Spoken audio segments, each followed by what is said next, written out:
अस्सलाम वालेकुम नाज़रीन, आप देख रहे हैं कश्मीर क्राउन। मैं हूं मलिक मुदस्सर। सब डिवीज़न बानीहाल से यानी कि 4 किलोमीटर की दूरी पे ये इलाका चमलवास पंचायत में इस वक्त मौजूद हूँ। इस वक्त हमारे साथ जो पीडीपी के spokes person, district spokes person Mohsin Khan हमारे साथ मौजूद हैं। अगर इस चमलवास इलाके की हम बात करेंगे तो यहाँ पे बहुत सारे ग्रीवेंसेस हैं। इन्हीं से ज़्यादा इश्यूज़ क्या हैं आज के डेट में? सबसे पहले मैं कश्मीर क्राउन का बहुत बहुत शुक्रगुजार हूँ कि आपने अपना कीमती टाइम निकाल के यहाँ पर आए, और इसके लिए मैं पूरी टीम का बहुत मशकूर हूँ। जल जीवन मिशन की अगर बात करेंगे तो 2024 तक इसको ये जल जीवन मिशन का जो भी प्रोजेक्ट हैं वो कंप्लीट किया जाएगा। जो पानी की किल्लत है यहाँ पे प्रॉब्लम्स आपके खासकर चमलवास और नील आवाम के साथ नाइंसाफ़ी बंद करो। वास और नील की बात कर रहे हैं कि इनको नेगलेसी की आज तक ओवरऑल पॉलिटिकल लीडर्स ने। देखिए, बहुत बहुत शुक्रिया आप यहाँ पर आए। सबसे पहले मैं आपको बताना चाहूँगा जल जीवन मिशन का यहाँ पर फुकदान है। लगभग मैं आपको बताऊँगा 25 साल 30 साल पहले जो यहाँ पर महकमे पीएचई की तरफ से जो टैंकीज़ बनाई गई है, लेकिन इस वक्त मौजूदा टाइम में हालात जो है बहुत ख़राब है। नल के जगह जगह पर टूट चुके हैं।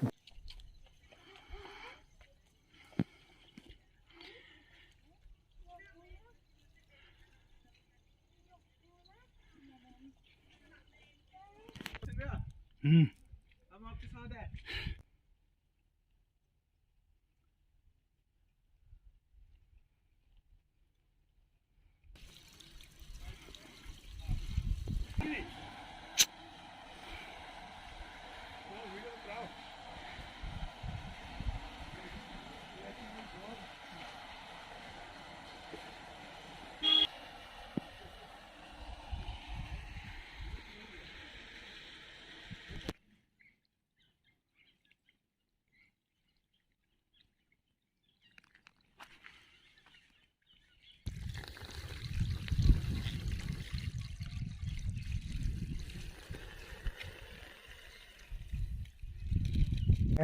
और लोग जो है इस वक्त भी 21वीं सदी के दौर में सर पर पानी ला रहे हैं। इस वक्त भी हालात बहुत ख़राब है। और मैं हकीकत के ये बात बताऊंगा कि इस वक्त जो है यहाँ पर हालात ऐसे ख़राब है कि लोग सफ़र इस तरीके से कर रहे हैं कि यहाँ पर जंगली जानवरों का ख़तरा भी है। क्योंकि अक्सर आप देखते हो कि यहाँ पर यूँ ही शाम को अंधेरा होता है तो अक्सर हमें यहाँ जंगली जानवर दिखते हैं। तो आप देख लीजिए कि पानी एक डेली लाइफ की ज़रूरियात है। अगर 21वीं सदी के दौर में हमें उससे भी महरूम रखा जाएगा। जिस तरीके से खवड़ियाल की बात है, इसका नाम ही है खवड़ियाल, और देख सकते हो कि ये कितनी इधर पे धूप का नामो निशान नहीं है। यहाँ के लोग सफ़र कर रहे हैं। इसके बाद हमारा मस्जिद जामा मस्जिद के करीब है टैंकी, वहाँ के लोग सफ़र कर रहे हैं। बुनियादी सतह पर आपकी टीम भी जा सकती है। वहाँ पर वेस्टेज पानी हो रहा है जो पीछे से सप्लाई आ रही है, क्योंकि जो लाइन्स है वो कहीं नीचे की तरफ है, पहले उतराई में फिर चढ़ाई में चढ़ाई गई। हम ये बात बता रहे हैं कि बुनियादी सतह पर इस पर गौर खोज किया जाए, स्पेशल टीम्स फ्लाइंग स्क्वाड्स भेजे जाए। जल जीवन मिशन के मुलाजमीन चल रहे हैं, उसके अवेयरनेस भी चल रहे हैं, प्रोजेक्ट्स भी अभी हो रहे हैं। देखिए सर, बुनियादी सतह पर इस वक्त हम समझते हैं कि जो सर्दी का मौसम है इसमें लोगों को राहत मिलनी चाहिए। हॉस्पिटल्स की बहुत बड़ी कमी है, क्योंकि यहाँ पर सब सेंटर्स है और सब सेंटर्स में जितना स्टाफ होता है उतना है। लेकिन हमारी एक देरीना मांग है पीएचसी, प्राइमरी हेल्थ सेंटर यहाँ पर दिया जाए। यहाँ पर हेल्थ के हवाले से एम्बुलेंस की फैसिलिटी प्रोवाइड किया जाए, यहाँ पर पैरामेडिकल स्टाफ्स प्रोवाइड किया जाए। क्योंकि हकीकत में अगर हम देखेंगे कि ये वो इलाका है जिस इलाके ने बहुत बड़ी बड़ी शख्सियतों को पैदा किया है।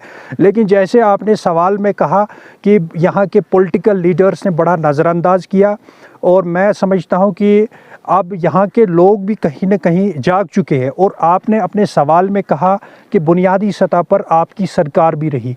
हमारी सरकार जिस वक्त थी, अगर आप एजुकेशन सेक्टर को देखोगे तो यहाँ की हायर सेकेंडरी गवाह है। अगर आप इसके साथ साथ दूर दराज पसमानदा इलाकों के दूसरी भी तालीमी निज़ाम को देखोगे, वो हमारी जमात ने यहाँ पर पूरा किया।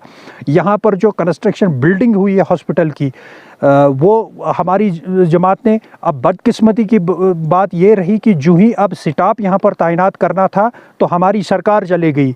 लेकिन इस वक्त मौजूदा टाइम में गवर्नर साहब का यहाँ पर प्रशासन चल रहा है। हम समझते हैं कि गवर्नर साहब लोगों की ग्रीवेंस पे ध्यान दे, लेकिन जहाँ तक हमारी जमात का ताल्लुक है, मैं लोगों को एश्योरेंस के साथ कहता हूँ कि जिस दिन हमें इक़्तिदार की कुर्सी मिलेगी आपको सफ़र करने की ज़रूरत नहीं पड़ेगी। मील के साथ भी बड़ी नाइंसाफ़ी हो रही है। अगर हम फूड स्टोर्स के हवाले से बात करेंगे, मेरे पास वहाँ की बहुत सारी ग्रीवेंसेस आई कि राशन की कमी है। इस वक्त भी दूर दराज पसमानदा इलाकों में बहुत सारे लोग जो है मिट्टी का तेल की इस्तेमाल कर रहे हैं। बहुत सारे लोगों को अभी भी गैस का कनेक्शन नहीं है। पिछले 2 सालों से मिट्टी का तेल नहीं आ रहा है। उसके साथ साथ ट्रांसपोर्ट बस एक जम्मू नील शुरू की गई थी, वो कहीं नज़र नहीं आ रही है। बुनियादी सतह पर जिन लोगों ने वोट हासिल किए वो सिर्फ अपना टाइम पास करने के लिए आ जाते हैं और अपनी पॉलिटिकल जो ओपोनेंट्स हैं उनकी मुखालफत मीडिया में करते हैं, लोगों की ग्रीवेंस पे ध्यान नहीं देते। डीडीसी जो काउंसलर बशीर अहमद बड़े दावे कर रहे हैं कि मैंने आज तक जो अपना रामसोई के ब्लॉक जो है इसके जितने भी जो 9 पंचायत है उनमें मैंने इस तरह का जो पैसा ग्रांट आई और मैंने जो डीपीआर उनके बनाई है करोड़ों में। बिल्कुल, तो मैंने उनको क्लियर कहा था कि आप प्रूफ दिखाइए, जो आप दावे करते हो सेपरेट प्रेस कॉन्फ्रेंस में, अब कॉमनली ये हमारी है, आप हमें दिखाइए। लेकिन वो वहाँ से भाग गए। हम आज भी कश्मीर क्राउन की इस प्लेटफार्म से उनको सवाल करते हैं, अगर उन्होंने कहीं पर किया है वो उसका हिसाब भी दे, अगर नहीं भी किया है वो भी बताइए। आखिरकार अगर गवर्नमेंट का पैसा किसी जगह पर यूटिलाइज हुआ है तो उसका तो कोई सबूत होगा। देखिए, वो एक बहुत बड़ा इशू है। हम एक जमहूरी मुल्क में रहते हैं और गवर्नमेंट ऑफ इंडिया ने इस किस्म की स्कीमें बिलो पॉवर्टी लोगों के लिए रखी थी, लेकिन बदकिस्मती का मुकाम है यहाँ पर मुकामी लोग हैं, इनका कहना है कि बुनियादी सतह पर हमने जो भी फॉर्मेलिटीज़ थी वो हमने सबमिट की, लेकिन बदकिस्मती का मुकाम है कि जिन बच्चों के लिए हमने वो अप्लाई किया हुआ था वो आजकल उनके बच्चे भी हैं, लेकिन अभी तक वो ग्रांट स्कीम का कोई फ़ायदा इन लोगों को नहीं मिला।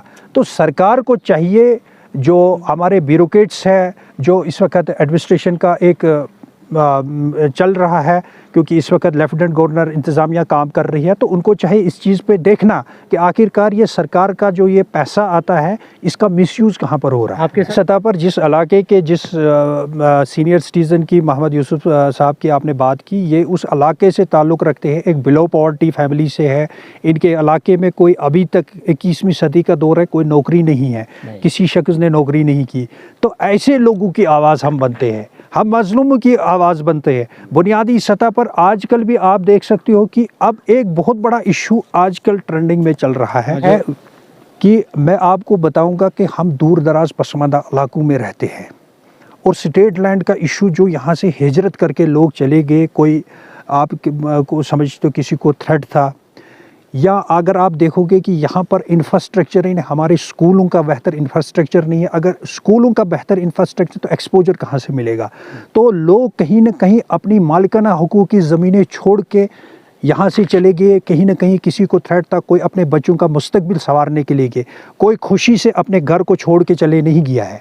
लेकिन मैं समझता हूँ कि सरकार जो इस वक्त ये एक गलत फ़ैसला कर रही है कि उनको वेकेट करने की कोशिश कर रहे हैं, तो इसके साथ में हम खड़ा नहीं है। हमारी पार्टी ने, हमारी लीडर मोहतरमा महबूबा मुफ्ती साहिबा ने नेशनल लेवल पे इसका अपोज़ किया और आज यहाँ से भी हम डिस्ट्रिक्ट लेवल पर भी इस बात का अपोज़ करते हैं कि गवर्नमेंट ऑफ इंडिया बड़े बड़े दावे करती है। जिस प्रकार से फॉरेस्ट राइट एक्ट आया गया, लेकिन FRC कमेटीज़ बनाएगी, लेकिन बुनियादी सतह पर इस वक्त भी उसका फुकदान है। इस वक्त भी हमारे खाना बदोश लोगों को सताया जा रहा है अदवारों के अंदर। तो मैं समझता हूँ कि सरकार को चाहिए थोड़ी ज़मीनी सतह पर देखना, जो लोग अपने घरों को छोड़ के उनकी जानी और माली का अगर जिम्मेवारी सरकार लेती है तो फिर वो इस किस्म के फैसले लें। तो नेशनल हाईवे की अगर बात करेंगे तो आप बोल रहे हैं कि यहाँ पे एक्सीडेंटल ज़्यादा एरिया। देखिए सर, बुनियादी सतह पर जो हमारा 0 पॉइंट शुरू हो रहा है वहाँ पर 4-वे लाइन का काम, इसके लिए हम बहुत मशकूर है गवर्नमेंट ऑफ इंडिया के, उन्होंने इस किस्म के प्रोजेक्ट शुरू किए। क्योंकि सबसे पहले ये हमारे लीडर मोहतरमा हमारे मुफ्ती मोहम्मद सईद साहब थे, उन्होंने कहीं न कहीं ये प्रोजेक्ट यहाँ से तैयार करके भेजा था और उसके बाद वहाँ पर इम्प्लीमेंट हुआ। हम समझते हैं कि जो वहाँ पर चमलवा 0 पॉइंट पे जो रोड बनाया गया है, नया रोड, वो कहीं न कहीं एक एक्सीडेंटल, कुछ एक्सीडेंट्स वहाँ पर हुए भी, 2 एक्सीडेंट हो गए परसों से। तो वहाँ पर एडमिनिस्ट्रेशन को चाहे थोड़ा सा फ्लाईओवर बनाने की ज़रूरत है, ताकि वहाँ पर जो क्राउड है, क्योंकि जब ऊपर से कश्मीर से गाड़ी आती है वो बहुत फास्ट आती है, और यहाँ की गाड़ी क्योंकि लीक रोड से कनेक्टेड है